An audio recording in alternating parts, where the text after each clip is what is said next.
Groot is many things, wise beyond his words, adorable in his baby form, and a true team player. And as seemingly evidenced in Avengers Infinity War, Groot is also as worthy as the God of Thunder himself to wield an Asgardian weapon. Or so it seems. Infinity War co-directors Joe and Anthony Russo have finally revealed how Groot was able to lift Thor's new weapon in the film. In Avengers Infinity War, Thor, Groot, and Rocket travel to Nidavellir to meet with Eitri, the Asgardian dwarf and weapons forger who created Thor's fearsome Mjolnir, the hammer that the Norse god's evil sister Hela destroyed in Thor Ragnarok. Darling, you have no idea what's possible.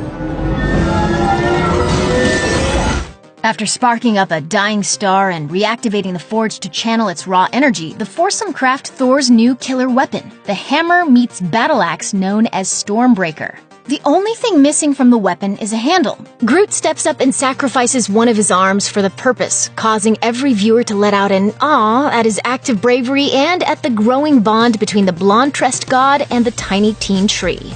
But wait just a Marvel minute. If only those who proved themselves worthy were able to lift Thor's old weapon, Mjolnir, how can Groot pick up Thor's shiny new villain-slaying toy, Stormbreaker? Whosoever be he worthy shall have the power. Whatever, man, it's a trick. Does that mean that Groot is on an equal playing field as Thor in the eyes of the Asgardian spirits? As much as we love Groot, it turns out that isn't the case.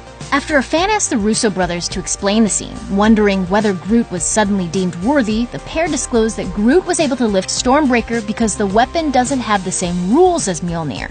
The directors wrote on Twitter, "Mjolnir requires worthiness, not Stormbreaker." There's actually a bit of a catch when it comes to this statement.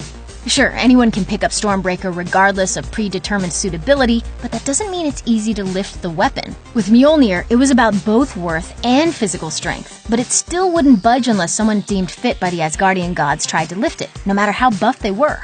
We need to go.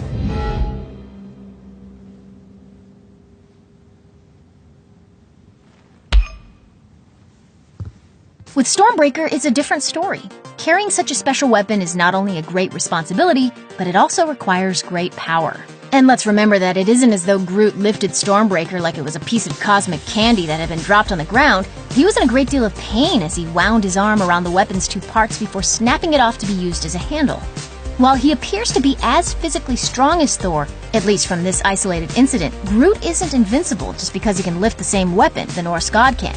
However, Groot's ability to hold Stormbreaker could signal something much bigger than simply how powerful the Guardian is. There's a popular fan theory that suggests Groot, who crumbled away into space dust after Thanos' culling at the end of Avengers Infinity War, will come back to life in Avengers 4, reborn through the wood in Stormbreaker. Groot sacrificed himself in the first Guardians of the Galaxy, re-emerging after death as an infant. Does that mean that he could perform another self-resurrection in the upcoming Avengers movie? It might sound like a long shot to some, but Joe Russo, who directs Avengers 4 with his brother Anthony, hasn't ruled it out completely. The filmmaker told Huffington Post, "I don't know if every piece of him that detaches can grow a future version of him, but who's to say? That's an interesting question. Interesting enough to keep our minds busy while we wait for Avengers 4 to drop? We think so." Hey, Groot. Whoa! Hey!